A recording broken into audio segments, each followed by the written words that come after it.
Hello, everyone, and welcome again to another Teacher Joseph podcast. Today's phrase is to grapple, and that means to struggle with something or to struggle to understand something. Now, to make it a little bit clearer, I'm going to give you some examples. For example, the climber grappled with the rocky cliff face. The politicians grappled to remain in power in the world of politics. The country is still grappling with the earthquake. He grappled with the burglar for the control of his wallet. The wrestlers grappled fiercely during the wrestling match. So the one about he grappled with the burglar, a burglar is someone who comes into your house to steal things. So you can hear in these examples that you can say in sports, oh, he grappled with his opponent, the wrestler grappled with the other guy, the footballer grappled to keep control of the ball or to take control of the ball. And you can always, in addition, use it as a metaphor. The politician grappled to take control of the parliament, and also the students grappled with the complex ideas in science class. I use the word grappled when it's something a bit deeper that I'm really struggling to understand. As a teacher, I have to sometimes grapple to catch what's really happening in the mind of a student. I know that some students have really clear ideas in what they want. Some students don't, and other students really are unable to say what the problem is with their learning.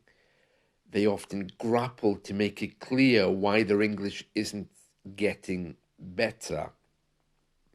You know, when you teach English, it's not just about giving information.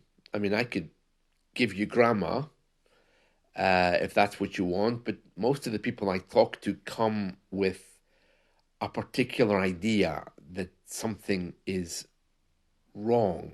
And in some of my students' minds, something is very wrong because it's like they've gotten to a place where they can't go any further and they really grapple with this idea. Very few students come to me and just say, okay, yeah, I just like some grammar. Some do, but most come to me with some kind of deeper idea of either how they sound isn't right or some kind of an issue with learning. And they often grapple to express what that is. And I sometimes grapple to understand what they're trying to say. And it's usually not related to English. When people grapple to learn, it's nothing to do with English. I mean, after all, we live in a world where grammar and words are everywhere. All you have to do is to log in and find the word you want. You can even talk to the computer using applications now, if you don't have a conversation with anyone. So there really isn't any reason for anyone to be struggling or grappling with learning, but many people grapple with their identities in becoming that new person that they will be as an English speaker. You might think, oh, that's really strange, but actually it's not. Um, I think many of us, when we enter into a new identity, those of us brave enough to face that, we sometimes grapple with who we are, where we're going, especially if we're living in another country. I know that in the countries I've lived in so far, to use an English phrase, I've been like a fish out of water. It means that it's not been easy for me to assimilate into a new culture. And of course, many of us, we just don't tell other people that we're learning a second language. So we kind of try to avoid upsetting our friends and the people we're usually around in case they think that we are becoming better than they are. And if we don't do that, then we often just play down the idea of learning English. Oh, yeah, I'm learning English, but I'm really bad at it. Yeah, English is really hard. It's a way of saying, don't worry, I'm still like you. And when they come to an English class, I hear this negative language, this repetitive language of, oh, my English is terrible, my English is bad. And I know that many people use it in their own tribes and cultures to make sure that they still fit in. I know when I first started my journey to become a teacher, I didn't come from a family of teachers. My parents were not academic people, and they really struggled with me because they couldn't understand. They really grappled with this idea about having a son who's a teacher because uh, my grandparents and great grandparents all came from a very poor kind of environment. And you see how easy it is to grapple with these kinds of things. Anyway, getting back to my point and my phrase of the day, to grapple, something I've really been grappling with today is this morning's news.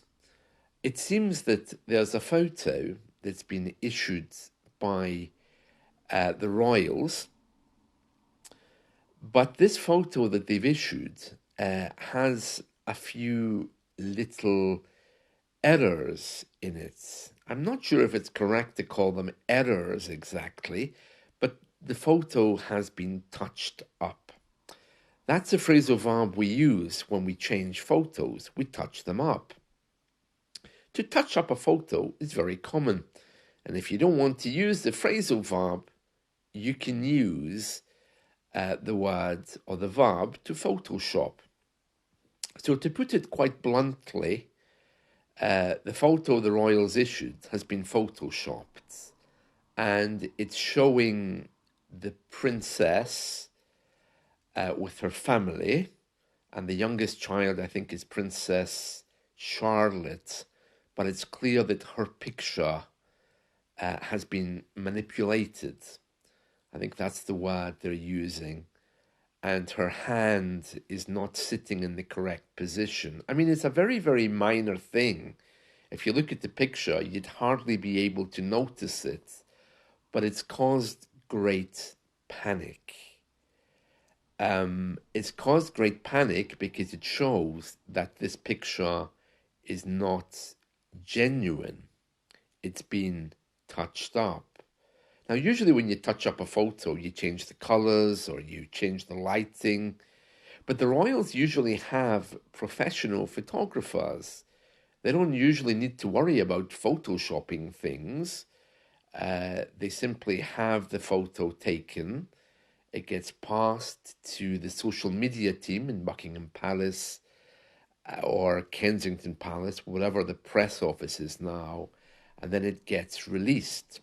So this photo of Kate and the Children was released, the media picked up that there were issues with it, that it had been manipulated, and they're saying that it was manipulated at source, at the palace. So why has it caused such a big scandal then? Well, it's because, of course, that the photo isn't genuine. It wasn't just a photo taken and passed to the media. And the fear is that, well, if they've touched up one small thing in a photo, maybe they've replaced the head of other people in the photo. That, along with other rumors about the health of Princess Kate, means that this photo has created a bit of a storm, because now people are saying, well, is she okay? I mean, they have just given us a fake photo.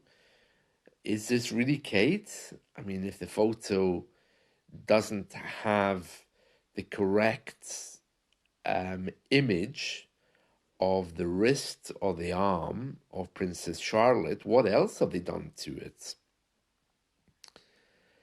Of course, it's probably something procedural. It's probably just an innocent mistake. But as usual, our press are very, very observant and they want answers. So the royals issued this photo to the press agencies. They issued it to everyone, all of their clients, media, and press circles. Then they gave an order that it should be retracted because it's not right, it's fake.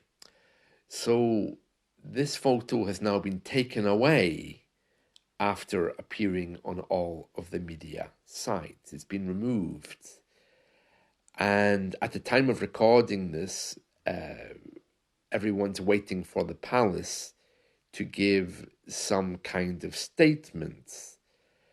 But it's probably just something innocent. I mean, there are other pictures going around of Kate with her mother, but of course, conspiracy theorists, the people who come up with conspiracy theories, are also saying, oh, you know, the tree in the background of the photo is too green for this time of year, which is probably true. I mean, we're not quite into spring yet, but who knows?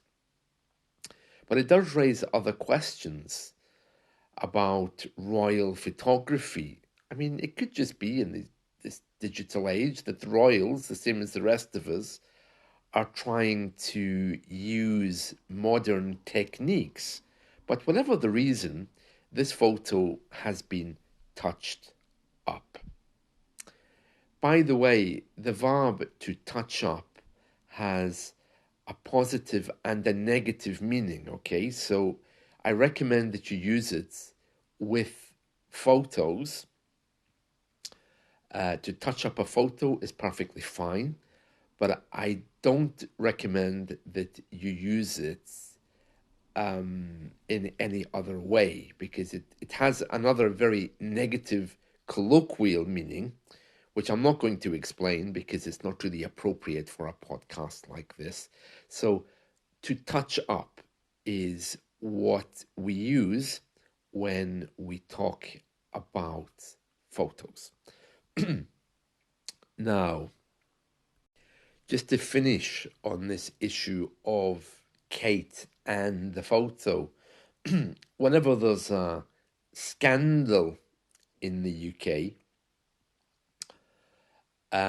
we often add the word gate to the end of it. And the reason why we do that is because there was a big scandal in the 1970s in America called Westergate. And ever since then, we've been adding the word gate to anything which is controversial or scandalous. Let me just give you some examples. So, for example, Diana Gate. That was a very big scandal in the 1980s and 90s right up until her death, the princess who was divorced. We now have KateGate, which of course the media love because both of those words sound the same. They rhyme, KateGate. So Buckingham Palace have found themselves in the middle of a scandal, the KateGate scandal. Adding the word gate isn't just an English thing. It seems that in other languages as well, they often add words to bring up this idea of scandal. I understand that in Italy and in Italian, there's a suffix poly, which is used to designate a city or town where there was a scandal. I don't know too much about it, but it's fairly common. Poly taking on a new meaning to refer to a scandal. Well, here in the UK, we've had Horsegate in the past, which has been all about eating horse meat and not knowing about it.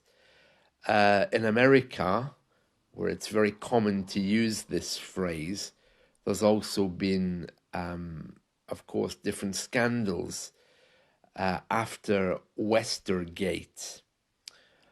Within one of the American administrations, there was Monica Gate, which was all about Bill Clinton and his relationship with someone called Monica while he was married to Hillary Clinton. And there's others as well. But we don't always use these in a serious way. Some of them, we just add the word gate just to add some laughter. There was a major gate scandal in a TV series which was all about baking, where someone was making a cake and something went wrong, and they used a replacement from the fridge instead of carrying on with the original. And of course, the judges disqualified it. So in a TV show, it's not really a big scandal. It's just TV. Bloodgate was another one, which was a rugby scandal here in the UK when one of the players pretended to be injured and they used fake blood to qualify for something or other. I don't really know. And those of you who like TV, if you've heard of Wallace and Gromit, there was a Woolligate scandal as well, which, of course, in a TV cartoon is nothing. So as you can hear, we sometimes add the word gates just for fun, but it also can be used for very serious issues like the KateGate scandal. I feel sorry for the royals because this is probably all very innocent, but it looks like no matter what they do, that the press is going to be watching them in every moment, at least until Kate recovers or comes out and says something, which I understand is what they want. Anyway, that's it from me today. I hope you've enjoyed this. Let's talk again soon. Bye.